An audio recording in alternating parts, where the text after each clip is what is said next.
दोस्तों नमस्कार, आदाब, सत श्री अकाल। उर्मिलेश संवाद के इस कार्यक्रम में आपका बहुत बहुत स्वागत है। दोस्तों, मैं हूं उर्मिलेश।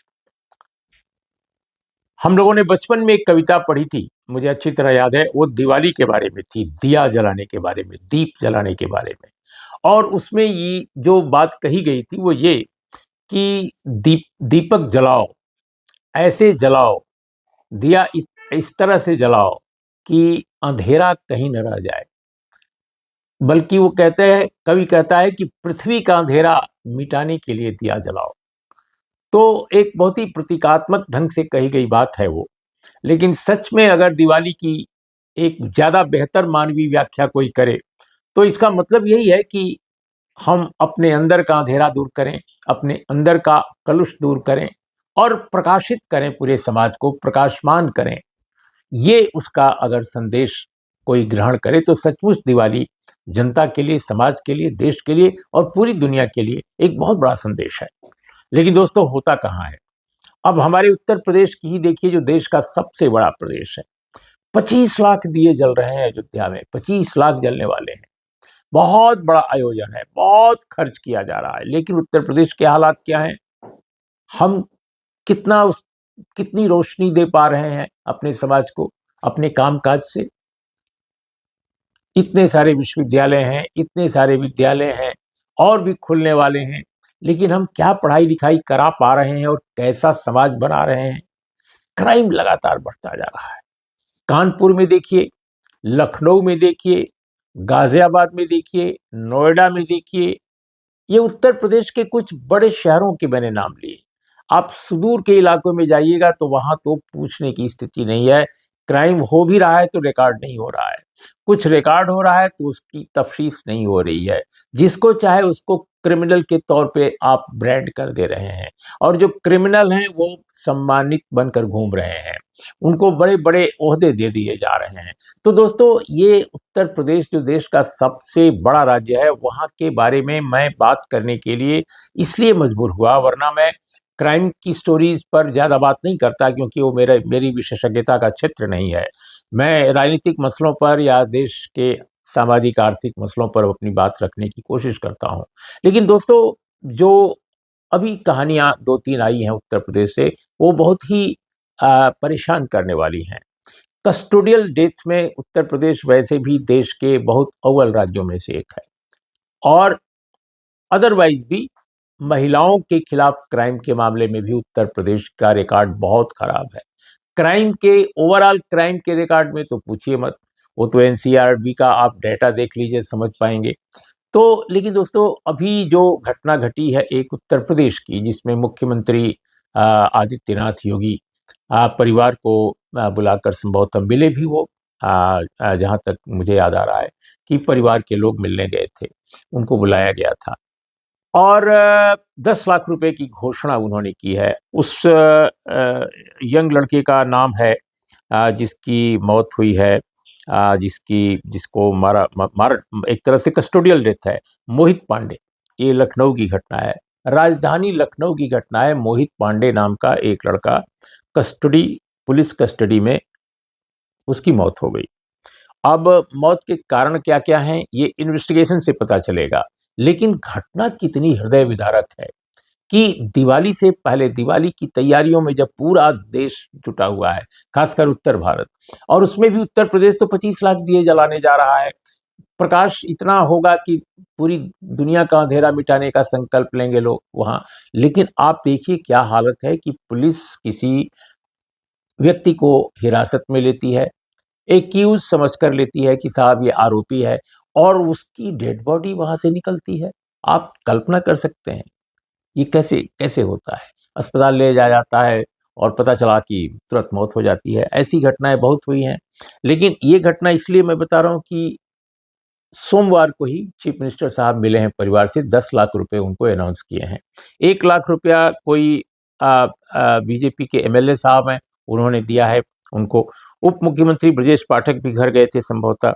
तो ये घटना जो है 2 दिन पहले की है। लेकिन ये जो आज इसलिए कॉन्टेक्स्ट ज़्यादा महत्वपूर्ण है क्योंकि मुख्यमंत्री से मुलाकात हुई है। लेकिन दोस्तों, इसी तरह की घटना और हुई हैं। जो एक घटना तो आपको मैं बताऊं कि लखनऊ में ही हुई है, और अजय अमन गौतम नाम का एक 24 साल का नौजवान, वो कस्टडी में ही उसकी मौत हुई। और उस पर ये आरोप पहले लगाया था पुलिस ने कि जुआड़ियों के घेरे में था, जुआ हुआ खेल रहे थे जो लड़के, उनमें वो शामिल था। लेकिन बाद में लोगों ने कहा कि नहीं, ऐसी बात नहीं है, वो जागरण के लिए चंदा जुटा रहा था।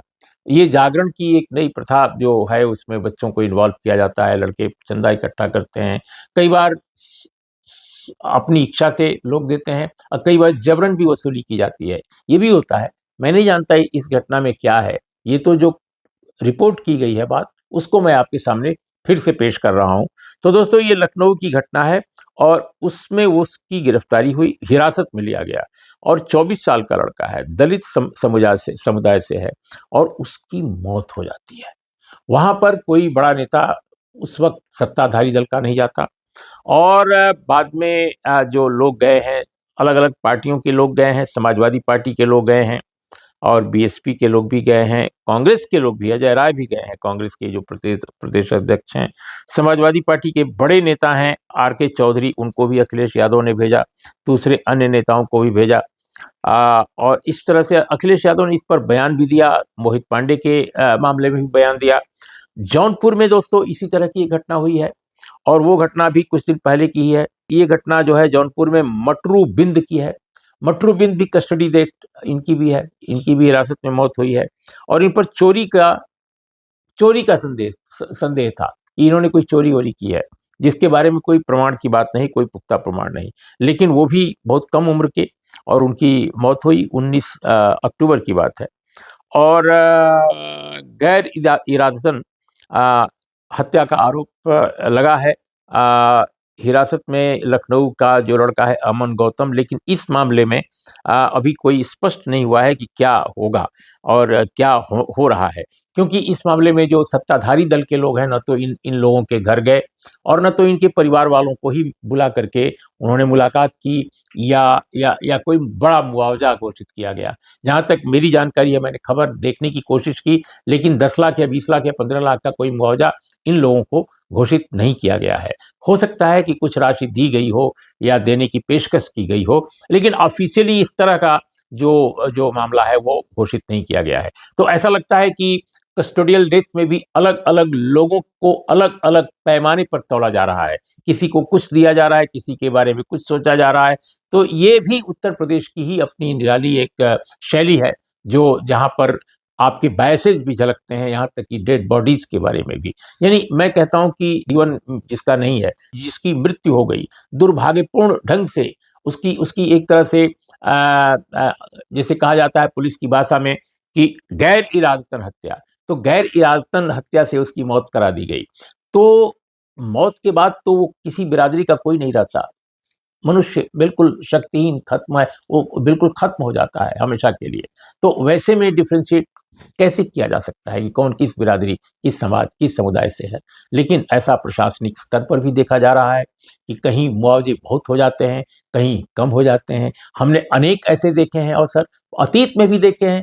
किसी बड़े परिवार से कोई लड़का, कोई घटना घट गई जिसमें पुलिस का ही कसूर था, तो लाखों रुपए का मुआवजा मिल गया। लेकिन जो उत्पीड़ित समाज, दलित समाज और अति पिछड़ा समाज का कोई लड़का अगर इस तरह के हादसे का शिकार हुआ, या उसकी उसकी कस्टोडियल डेथ हुई, या पुलिस इनकाउंटर में उसको मारा गया और साबित शुदा हो गया कि नहीं साहब ये गलत था इनकाउंटर, तो भी उसके साथ कुछ भी नहीं किया गया।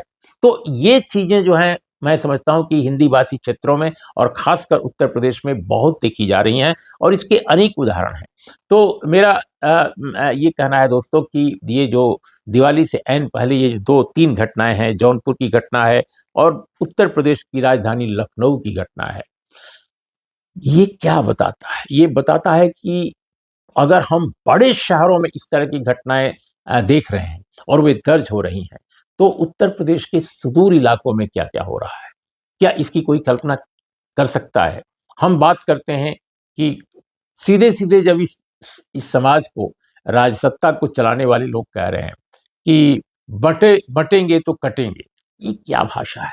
और उसको इंडोर्स कर रहे हैं बड़े बड़े संगठन, बड़ी बड़ी पार्टियां, जो देश को पूरी दुनिया में एक बहुत बड़ी ताकत बनाने का दावा कर रहे हैं। वो इस तरह की भाषा, इस तरह के नारे को बता रहे हैं कि ये बहुत अच्छा नारा है। कैसी कैसी बात है, कितनी अजीब बात है ये, और कितना कितना चिंताजनक ये बात है। समाजवादी पार्टी के लोगों ने इसका बहुत प्रोटेस्ट किया है। अगर बंटेंगे तो कटेंगे वाले नारे की उन्होंने इसकी काट निकाली है, और उन्होंने कहा कि न कोई बंटेगा न कटेगा, सब जुटेगा। और फिर वो कहते हैं कि हिंदू मुसलमान सब एक हैं और एक होकर रहेंगे। और फिर उनका पॉलिटिकल एक स्लोगन है, वो अपनी भाषा में कहते हैं कि 2027 में ये नफरत फैलाने वाले हटेंगे। इस तरह का उन्होंने पोस्टर भी निकाला है, और वो पोस्टर लखनऊ की सड़कों पर भी देखा जा रहा है। आज टेलीविजन चैनलों में भी बहुत उसको उसको कई जगह मैंने देखा, टेलीविजन चैनलों ने भी दिखाया है। तो मैं समझता हूँ कि सपा ने, चूंकि इस समय उपचुनाव का माहौल है, तो हो सकता है कि इस उपचुनाव के माहौल में सब राजनीतिक ढंग से एक नारे का काट निकाल रहे हैं। लेकिन सवाल इस बात का है कि सब मिलकर अगर इस तरह की नफरत की राजनीति को खत्म करने की बात करें, और सचमुच मैं तो कहता हूं कि जो नारे गलत लगा रहे हैं वे भी एहसास करें कि उनके नारे गलत हैं। ये बंटने कटने का मामला नहीं है, ये जोड़ने का मामला है, ये समाज को बेहतर बनाने का मामला है, एजुकेट करने का मामला है। तो दोस्तों, ये स्थिति जो उत्तर प्रदेश की दिखाई दे रही है, जहां क्राइम इतना बढ़ता जा रहा है, निश्चित रूप से इसकी सामाजिकता को ट्रेस करने की जरूरत है कि आखिर क्राइम क्यों बढ़ रहा है, पुलिस के थाने में क्यों चीजें हो रही हैं।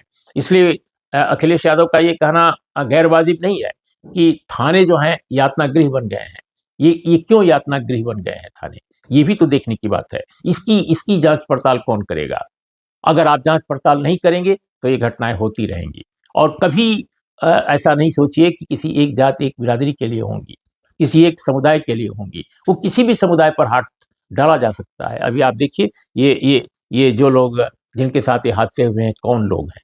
अलग अलग समुदायों के लोग हैं, हर बिरादरी के लोग हैं, अलग अलग ढंग से। तो दोस्तों, आज इतना ही कहना चाहता था। नमस्कार, आदाब, सत श्री अकाल।